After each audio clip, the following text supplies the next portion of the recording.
Oke, ya baik, bertemu lagi. Kemudian selanjutnya kita akan mendefinisikan dan juga meng-cross-check delineasi struktur ruang yang sudah kita buat ya. Di sini ada yang pusat kegiatan wilayah di Kota Pemalang. Kita bisa melihat delineasinya besar. Ini sebenarnya merepresentasikan node utama. Kemudian ada beberapa lagi di sisi sebelah barat. Kita lihat beberapa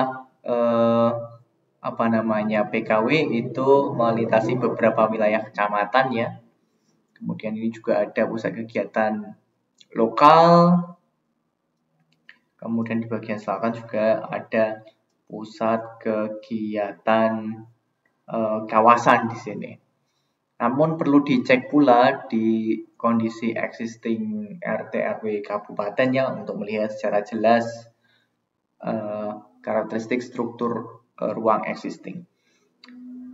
Oke, nah kemudian setelah itu mari kita lihat datanya di sini.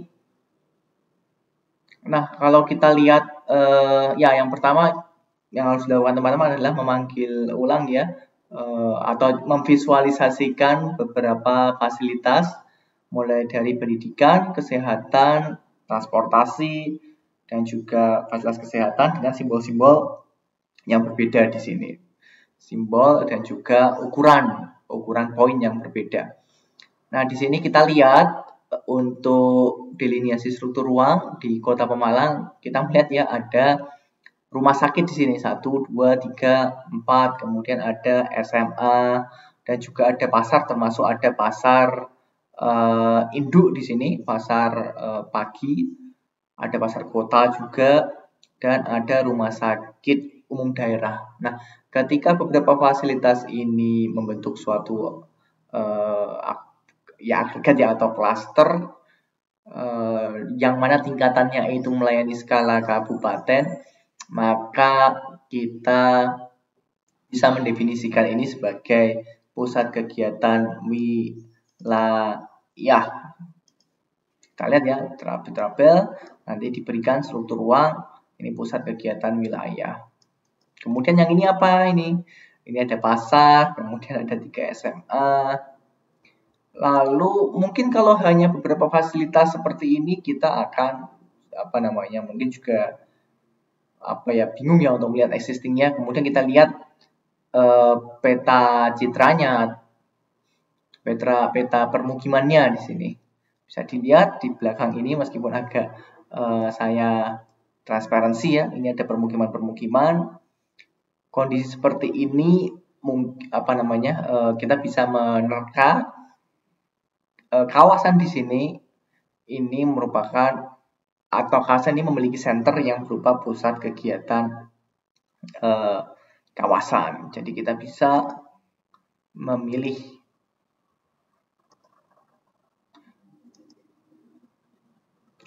kita tulis pusat pelayanan bukan kawasan, lingkungan, yang paling kecil, PPL. Lalu apalagi ya di sini. Nah, di sisi barat ini fragmentasinya cukup sebentar kita coba lihat delineasinya. Saya coba transparansinya rubah 50%. Nah, terlihat ya. Maaf sebentar.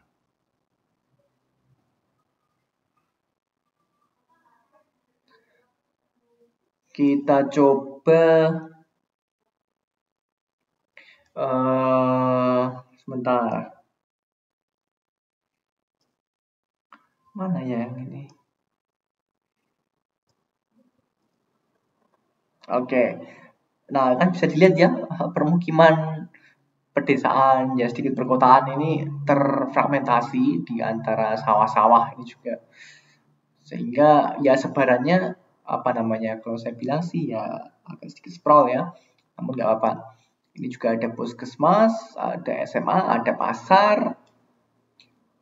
Mungkin ya harus di cross check ke RT RW kabupaten. Mungkin kalau kita tidak tahu, maksudnya untuk kondisi saat ini kita bisa menerka dengan kedekatan sarana prasarana dan juga dengan permukiman yang cukup relatif besar di sebelah kanan, dan juga ada jalur transportasi di sini, jalan arteri primer ya yang melintasi kabupaten.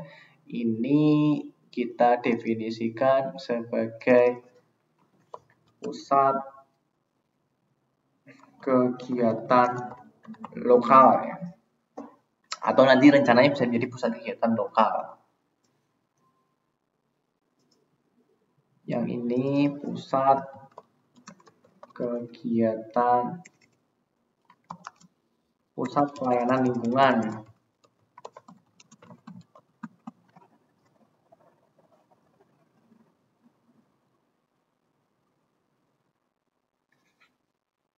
Nah, di sini yang relatif mudah adalah kita mendefinisikan pusat pelayanan lingkungan.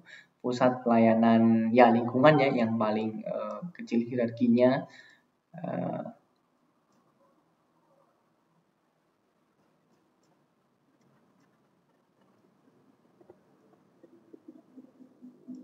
Ya, pusat pelayanan lingkungan, ini juga pusat pelayanan lingkungan karena setiap lingkup desa atau ya apalagi setiap kecamatan ya pasti ada pusat kegiatan, pusat pelayanan lingkungannya. Pusat pelayanan lingkungan. Ini juga pusat pelayanan lingkungan.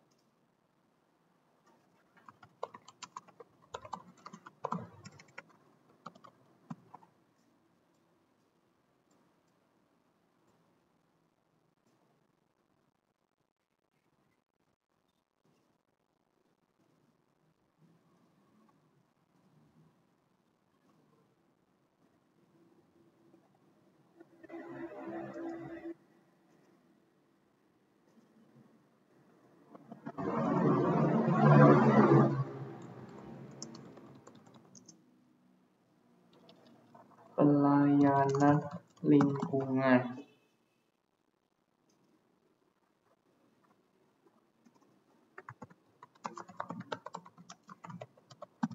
Nah, untuk rencananya mungkin kita bisa melihat ya, tentu kalau kita ingin meningkatkan status layanan, misalkan yang ini nampaknya lebih berpotensi dikembangkan menjadi pusat pelayanan kawasan untuk kecamatan ini. Nah, sehingga ketika kita mau merencanakan meningkatkan kelas pelayanan, diperlukan adanya fasilitas pendukung pusat pelayanan kawasan di sini. Ada pasar kecamatan, ada stasiun atau ada halte, atau kantor bank, cabang, ranting, atau bank-bank kecil, atau koperasi yang diletakkan atau direncanakan di dalam area-area ini, di sekitar sini. Jadi untuk diliniasi ini bentuknya macam-macam ya. Kebanyakan kalau tipikal di Indonesia itu mengikuti pola jaringan jalan dan pada umumnya di intersection ya, pertigaan atau perempatan seperti ini.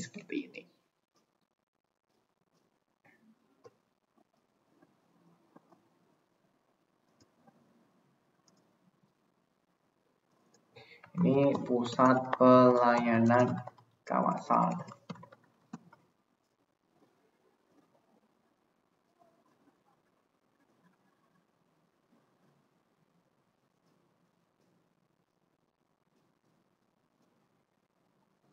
Oh maaf, untuk ini kayak masih pusat pelayanan lingkungan.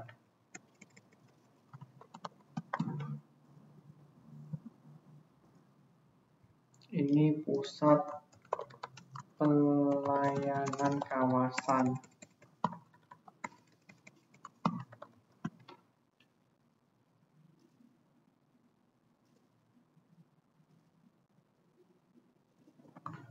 Pusat pelayanan kawasan. Lingkungan itu yang paling kecil.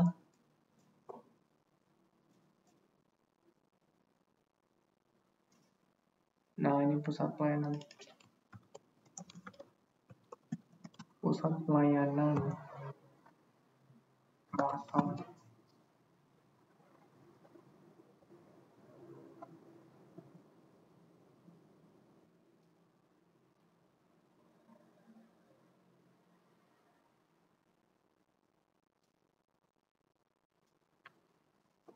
Juga pusat pelayanan kawasan.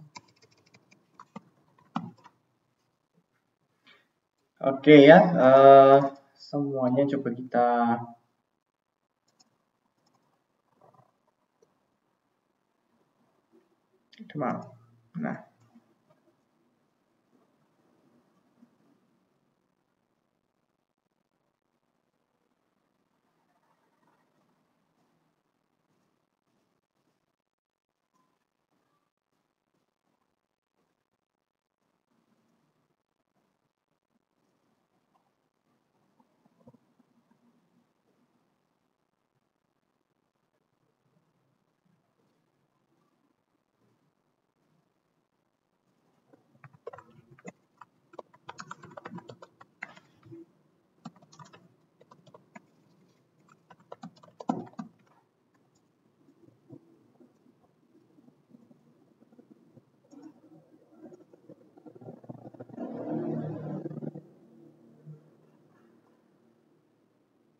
nah, untuk ini mungkin juga bisa sebentar saya edit karena pasarnya hingga ke sana.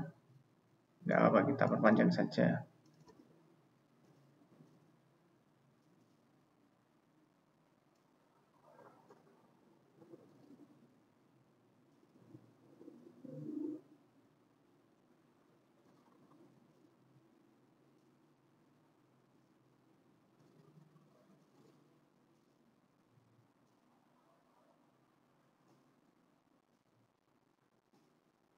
Nah, misalkan seperti ini pusat pelayanan.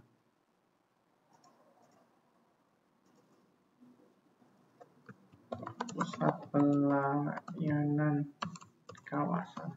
Oke, jadi yang lokal 1, pusat kegiatan wilayah 1, yang lainnya adalah pusat pelayanan kawasan dan lingkungan. Kalau sudah, kita stop. Oke, sini terlihat lebih terlihat lebih jelas ya, kan kita punya beberapa struktur ruang.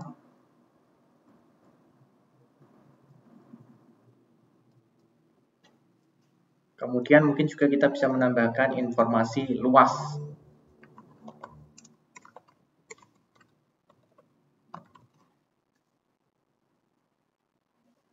Mau integer. Kemudian kita calculate geometry.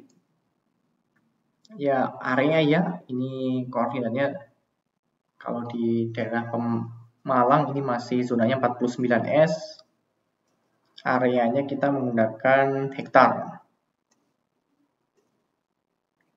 Oke, ya, jadi ini adalah area-area di mana kita nantinya atau secara eksisi sekarang mencoba memberikan batas pengaruh dari fasilitas pelayanan-pelayanan yang ada. Nah, untuk rencananya ya tadi kita tentu punya ekspektasi ya ke depannya akan dikembangkan seperti apa.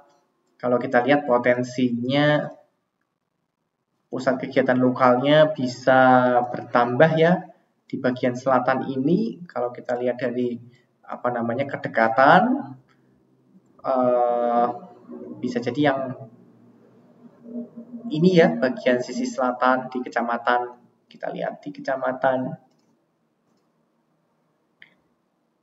di desa Banyumudal ini menjadi pusat kegiatan lokal dengan nanti fasilitas-fasilitas yang akan kita lengkapi seperti ada kantor pos, ada bank, unit cabang pembantu, lalu ada terminal tipe B, kemudian juga nanti ada ya tadi sudah bank, koperasi, kantor pos untuk pemerataan pembangunan.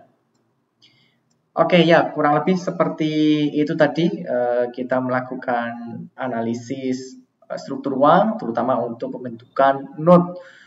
Sedangkan untuk yang jaringan itu nanti saya akan coba menggunakan beberapa pendekatan ya, gravitasi atau menggunakan pendekatan degree of centrality, degree of integrasi